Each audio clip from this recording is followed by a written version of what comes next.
Hi everyone, welcome to our final topic for our course in the social impact of technology. It's week 13 and we are looking at how technology impacts the way that we fight. So we will be talking about all things war and peace this week. I wanted to bring to your attention, before jumping into a really short annotated lecture here, that this week and next week you do have your final 2 assessments in this course. So this week you have a review quiz that is worth 10% of your final mark, and next week is the big one. It's the final exam.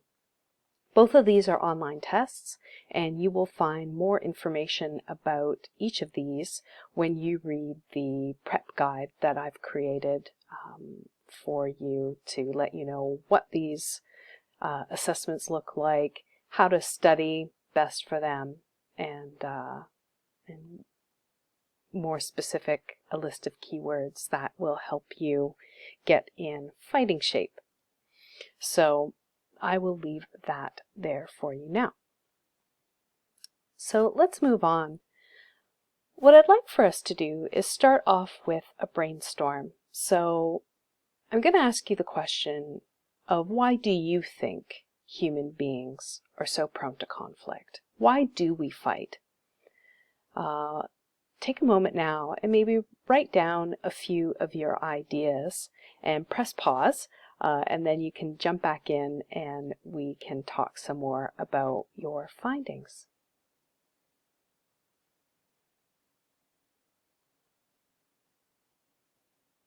So, hopping back into our annotated lecture here, I think the appropriate response to why it is that human beings are so conflict prone is, quite simply, it's rather complicated. We fight for resources, we fight for abstract ideas like freedom and liberty and human rights. We fight for all sorts of sensible and nonsensible reasons. And of course, this really deeply philosophical question has been addressed in lots of different forms, in literature and art and politics, and it is a philosophical question at its root. And in the history of Western philosophy, at least, there have been 2 major contenders in trying to address the question of why we fight, because there are 2 different and both compelling ways to view human nature and of what human nature consists. So on the one side, you have Mr. Thomas Hobbes here, and he was the one who argued that at root, human nature is naturally aggressive and kind of, well, for lack of a better way of putting it, really assholey. Hobbes argued that the real essence of human nature is self-serving, selfish, completely interested in opportunistic in what a person or a small group of people can get from others. And, he quite poetically describes kind of this human nature as making the life of man solitary, poor, nasty, brutish, and short. And he describes that the condition of humankind is a war of all against all, and that everybody is sort of on the make to help themselves to what they believe that they deserve. So if it's invading other people's territory and stealing their stuff, clubbing them over the head, just horrible acts of violence against one another, that is what people like Thomas Hobbes, or people who are more pessimistic about human nature, they tend to agree that human nature is best described as aggression. Now there is another side to this, also compelling, It comes out of the work of Jean-Jacques Rousseau, a French philosopher and educational theorist. He's a real treat in his own right, but we'll save the gossip for another day. But quite opposite to Hobbes, Rousseau argues that really it's society and all of the social rules that create this nastiness about human nature, that society makes us feel like we don't have enough or are not doing things properly enough, and we're just, well, as he puts it, everywhere we are in chains, even though we are born free. And Rousseau also argues that,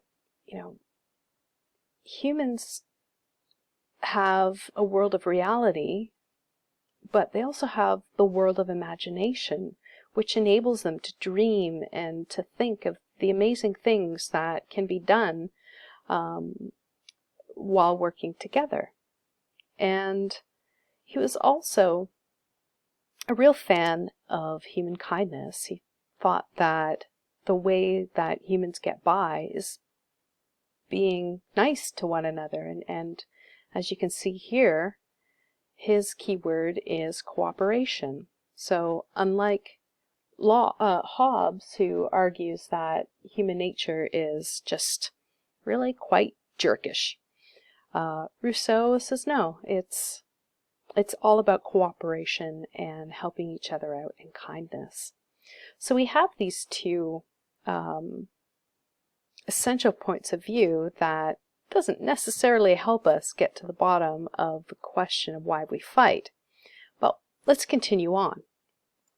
So if we are to think about Hobbes's argument for a moment here, there is a few things to be said about it. Humans are naturally aggressive and resource competitive.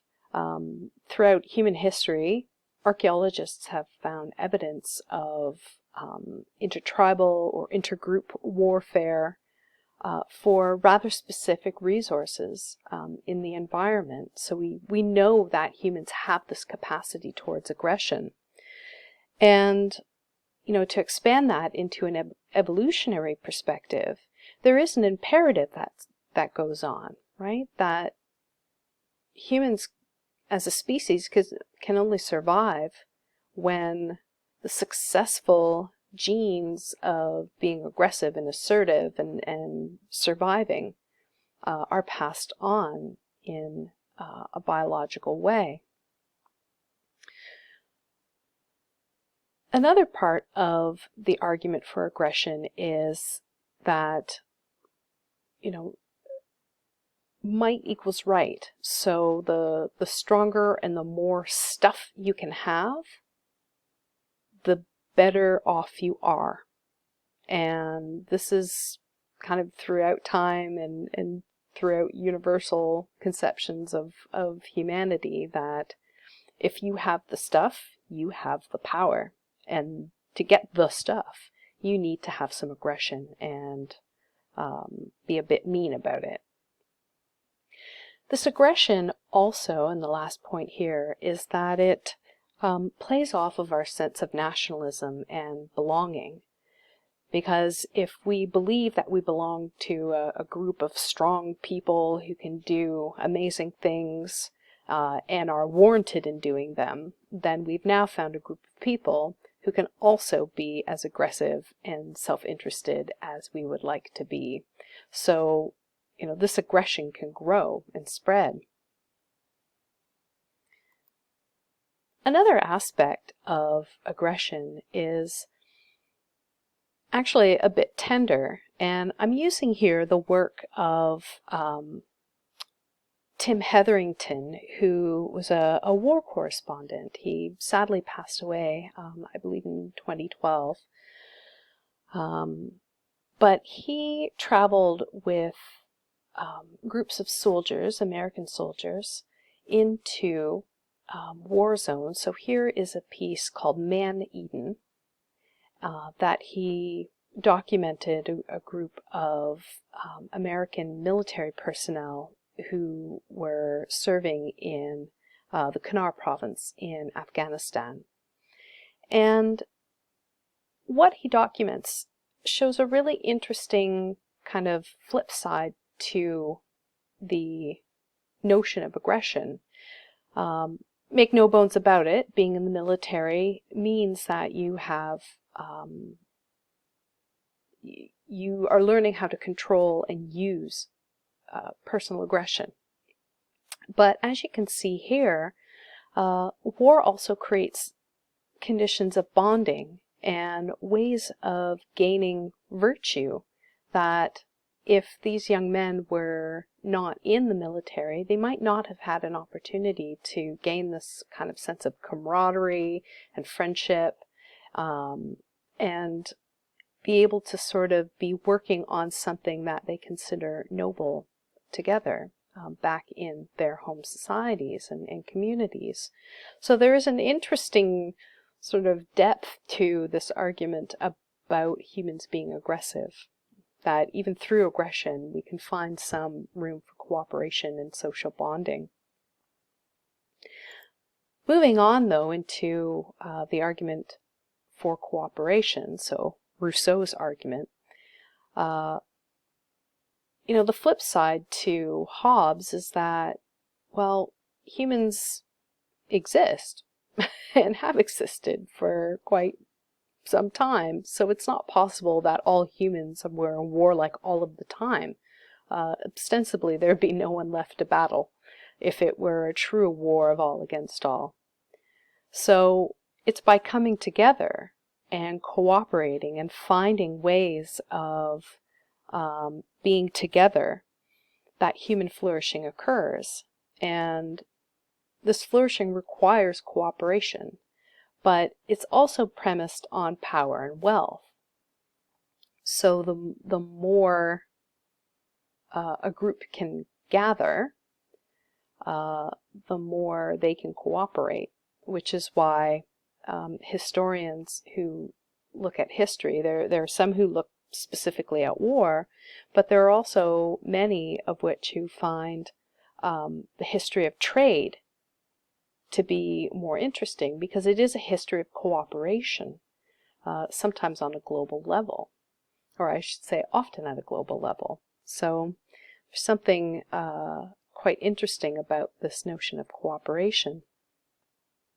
Now, cooperation also builds into a sense of nationalism and is the basis of civilization, right? Being together with the people who come from the place that you identify with builds a sense of belonging. It builds a sense of cooperation. And you can then begin to cooperate with groups of people who also have similar values as your group.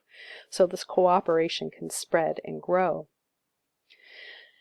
And there's great economic advantage that comes from cooperation, and because this power can prime participation in conflicts. So you can get like-minded groups cooperating together to transcend wealth, power, and resource limitations to ensure their prosperity.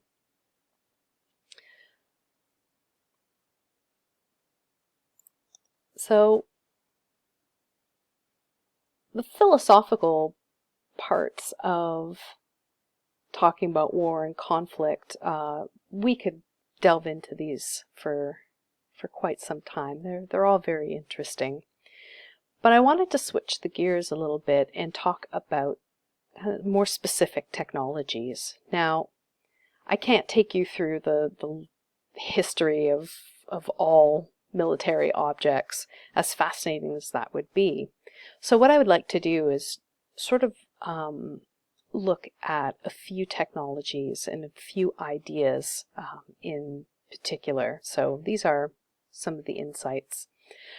There are, to start with, technologies of peace, right? There are ways to sort of stir the human imagination and emotion to find ways of avoiding war and avoiding conflict as often as possible, because that really is the most ideal state.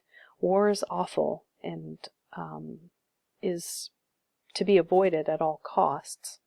So art and literature, movies, plays.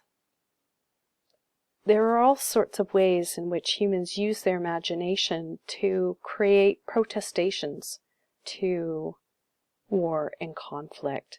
This just so happens to be my favorite version of a technology of peace. This is Pablo Picasso, a version of Pablo Picasso's Guernica, which was a mural painted in 1937, and it went on to become sort of the talk back to war. And without going too much into the art history of it, you can kind of get the sense of the chaos and the absolute sadness. We see a mother here who looks like she's lost a child. You see domesticated animals like horses sort of being blown apart, and just the misery and the confusion, and I don't know what these things oozing out of doorways are, but you know, you get the sense that war is awful and we need to find ways to avoid it. So, you know, to move on from this point, there are technologies of peace. There are ways in which we can use even social media to create cooperation and more positive ways of managing conflict. There are, of course, lots of technologies of war. And without going into any one in particular, I thought it more helpful to think about sort of the generalizations that we can make about the advancement of the technologies of war and conflict. And in general, conflict and the kinds of technologies that it incorporates has moved from hand-to-hand, face-to-face, you have to see your enemy forms of combat, to what we see contemporarily, which is the use of highly advanced technology to be able to monitor and even bomb things from afar. So what we've seen over time and over the course of human history is a distancing effect that our technologies incorporate and allow us to do. So whereas, you know, many forms of fighting have us kind of flying from the rocks and stabbing each other and having to see each other from face to face, we can now, with a click of a button,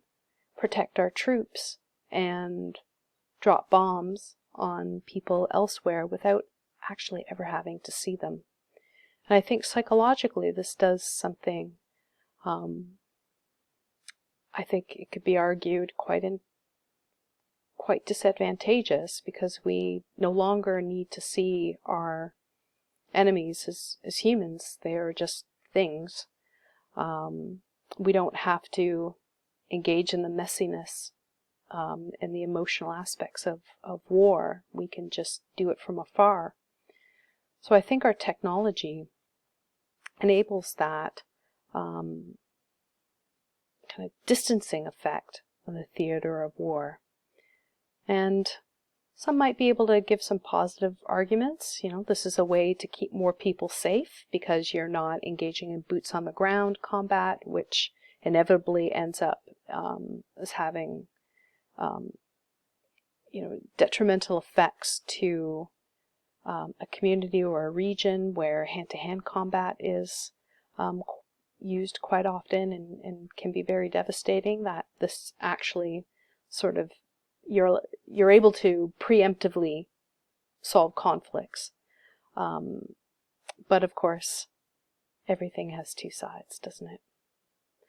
The last point that I want to make before we end this screencast for today is to point out that military weaponry is no exception to using technological enthusiasm. So if you remember back to the beginning of this course, we talked a little bit about how innovations will typically seek to do something positive for the welfare of individuals and community. So technology tends to do things that make us comfortable, make us safe, or allow us to work more efficiently. Technologically enthusiastic advancements, however, are often just innovations that seek to challenge the enjoyment of solving technical problems. They may or may not actually work in the way that they're intended or work at all. And military weaponry is no exception to this either. So I have two examples, and I've included some articles and some YouTube videos that are very short that you can watch about these two specific technologies in particular. The high-tech helmet worn by F-35 fighter pilots and even the F-35 jet itself are examples of a great deal of ingenuity seeking to solve problems that may or may not be helpful. So the long and the short of it, the F-35 helmet has been in testing phase, and the pilots who are testing it are finding it a little too freaky to be able to fly with, because it actually because it uses technology that it can toggle between the pilot being able to see their instruments or being able to see everything that's around them in 3D. So you can imagine that landing one of these really quite amazing pieces of machinery is made a little freakier when you see only the runway coming at you. So there's some things to iron out there. And even the F-35 fighter jet is riddled with amazing enthusiasm and crazy problems, like it can't fly in the cold or in the rain, or a whole bunch of other things that you can read about on your own. The other enthusiastic example I have is the Bradley fighting vehicle, which was supposed to be a troop carrier and somehow ended up as a tank. A very odd looking tank, but a tank nonetheless. And I really encourage you to see the little video that I've posted about that, because it's a true story, and it dramatizes what the process was creating this kind of monstrosity. So it's a bit of a piece also on groupthink and how technological enthusiasm can sort of take over even the best of the best in the military. So that's it for all I wanted to present to you this week, because I would like for you to ensure that you have time to complete our review quiz, and before that, look at the preparation guide for the online assignments. So just to make sure that you know, the quiz is due by no later than midnight on Friday, April 10th. So you can do this quiz anytime you fancy over the week. It will open up on Monday at 6:30 in the morning, and you have until Friday at midnight to be able to get that done. Okay, I hope you found this interesting. Radio. Thank you.